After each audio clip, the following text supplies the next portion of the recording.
നമസ്കാരം. ഇപ്പോൾ നിയമസഭാ തെരഞ്ഞെടുപ്പ് ഫലം എണ്ണിക്കൊണ്ടിരിക്കുകയാണ്. പുതിയ സർക്കാർ ഏതുമാവട്ടെ BLM കൂടെയുണ്ട്. പുതിയ സർക്കാരിന് ആശംസകൾ.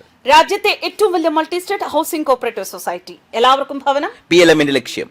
അതിലേറ്റവും കൂടുതൽ ഒരു കാര്യം ഉറപ്പിച്ച് പറയാവുന്ന ഒരു കാര്യമെന്ന് പറയുന്നത് UDF തരംഗം കേരളത്തിൽ ശക്തമായി തന്നെ ആഞ്ഞടിക്കുന്നു എന്നതാണ്.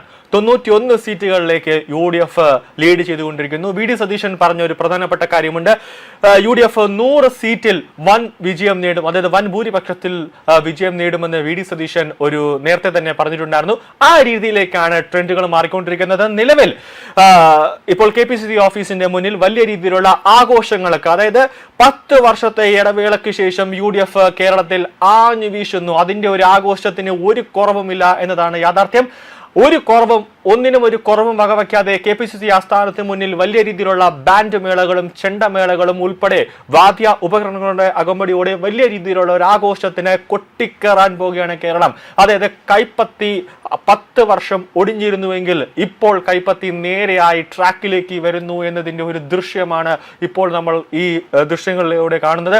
അതായത് ഈ തെരഞ്ഞെടുപ്പ് ഫലം പ്രഖ്യാപനത്തിന് 2-3 ദിവസത്തിന് മുമ്പേ തന്നെ KPCC ആസ്ഥാനത്തിന്റെ മുന്നിൽ പന്തലുകളും LED സ്ക്രീനുകളും അതോടൊപ്പം തന്നെ കിലോ കണക്കിന്, അതായത് ആയിരക്കണക്കിന് ലഡ്ഡുകളും പായസം ഉണ്ടാക്കാനുള്ള വാർപ്പുകളടക്കം കോൺഗ്രസിന്റെ ഓരോ നേതാക്കളും ഓരോരുത്തരും ബുക്ക് ചെയ്യുന്ന ഒരു കാഴ്ച നമ്മളുണ്ടായി. അതെല്ലാം വെറുതെ ആയില്ല എന്നുള്ള ഒരു രീതിയിലേക്ക് പോകുന്നു.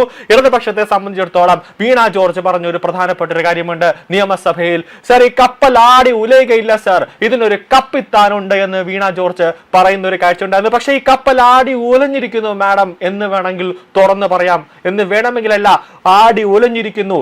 കപ്പലിന് ഗതിയില്ലാതെ, അതായത് ഒരു ദിശ എവിടെ പോണമെന്നൊരു ട്രാക്ക് ഇല്ലാതെ കപ്പലിന്റെ നിയന്ത്രണം തെറ്റി കപ്പൽ CPM എന്ന കപ്പൽ അങ്ങോട്ടോ ഇങ്ങോട്ടോ ഈ നിയന്ത്രിക്കാൻ ആരുമില്ലാതെ കടലിന്റെ ഉൾക്കടലിൽ നിന്ന് നിയന്ത്രണം തെറ്റി എങ്ങോട്ടോ പായുന്നു. മുഖ്യമന്ത്രി പിണറായി വിജയൻ മുഖ്യമന്ത്രി എന്ന വൻമരം ധർമ്മടത്ത് ഒടിഞ്ഞു വീഴുന്ന ഒരു കാഴ്ചയാണ് കാണുന്നത്. 4ാം റൗണ്ട് ധർമ്മടത്തിൽ എണ്ണുമ്പോഴും ഇപ്പോൾ പുറത്തേക്ക് വരുന്ന വിവരങ്ങൾ സൂചിപ്പിക്കുന്നത് മുഖ്യമന്ത്രി എന്ന പിണറായി വിജയൻ, അതായത് മുൻ മുഖ്യമന്ത്രി എന്ന പിണറായി വിജയൻ ധർമ്മടത്ത് വൻ പരാജയം ഏറ്റുവാങ്ങുന്നു.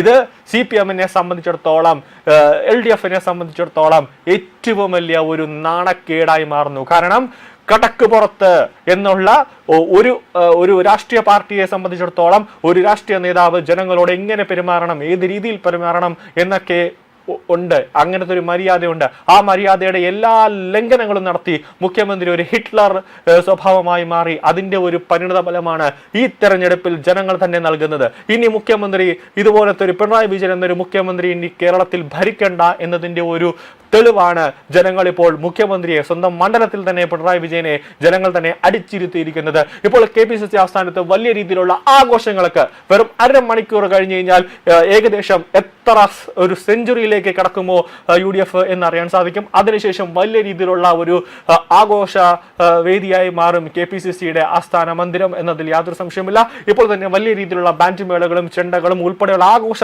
തിർമപ്പിലേക്ക് UDF-ലെ ഓരോ നേതാക്കളും UDF-ലെ ഓരോ അനുയായികളും അണികളും എല്ലാവരും ഇപ്പോൾ പോയിക്കൊണ്ടിരിക്കുന്നു എന്നതിന്റെ ഒരു തെളിവാണ് ഇപ്പോൾ പുറത്തു വരുന്നത്. ആ ഒരു തെളിവാണ് ഇപ്പോൾ നമുക്ക് കിട്ടിയ ഈ ദൃശ്യങ്ങൾ തന്നെ സൂചിപ്പിക്കുന്നത്. എന്തായാലും LDF എന്ന വൻമരം വീണിരിക്കുന്നു. UDF ഉയർത്ത് എഴുന്നേൽക്കുന്നു. VD സതീശന്റെ നേതൃത്വത്തിൽ UDF, അതായത് പാപ്പനും പിള്ളാരും ഡബിൾ സ്ട്രോങ് അല്ലെങ്കിൽ ട്രിപ്പിൾ സ്ട്രോങ് എന്ന രീതിയിലേക്ക് കേരളം മാറുന്നു. അവിടെ ഏറ്റവും പ്രധാനപ്പെട്ട കാര്യം, രാജീവ് ചന്ദ്രശേഖരന്റെ നേതൃത്വത്തിൽ BJP കേരളത്തിൽ അക്കൗണ്ട് തുറക്കുന്നു. അതായത് നമ്മുടെ തിരുവനന്തപുരത്തിന്റെ നിയമമണ്ഡലമൊക്കെ നമ്മൾ ഏറ്റവും കൂടുതൽ രാഷ്ട്രീയ നിരീക്ഷകരടക്കം വലിയ രീതിയിൽ ശ്രദ്ധാകുലരായി കാണുന്ന ഒരു മണ്ഡലമാണ്. നമ്മുടെ ഗുജറാത്ത് അല്ലെങ്കിൽ UP എന്നൊക്കെയാണ് നമ്മൾ നിയമത്തെ വിശേഷിപ്പിക്കുന്നത്. അവിടെ രാജീവ് ചന്ദ്രശേഖർ അവിടെ അക്കൗണ്ട് തുറക്കുന്നു എന്നത് ഏറ്റവും പ്രധാനപ്പെട്ട കാര്യം. അതായത് 5 വർഷം ശിവൻകുട്ടി നിങ്ങൾക്ക് വേണ്ടി എന്തു ചെയ്തു എന്ന് രാജീവ് ചന്ദ്രശേഖരന്റെ ഒരു ചോദ്യം നിയമത്തെ ജനങ്ങളുടെ നെഞ്ചിലേക്ക് തറച്ചു എന്നതിന്റെ ഏറ്റവും വലിയ ഉദാഹരണമാണ് രാജീവ് ചന്ദ്രശേഖരുടെ ഒരു ലീഡ്, രാജീവ് ചന്ദ്രശേഖരുടെ ഒരു തേരോട്ടം തന്നെ ഇപ്പോൾ അവിടെ നടന്നുകൊണ്ടിരിക്കുന്നത്.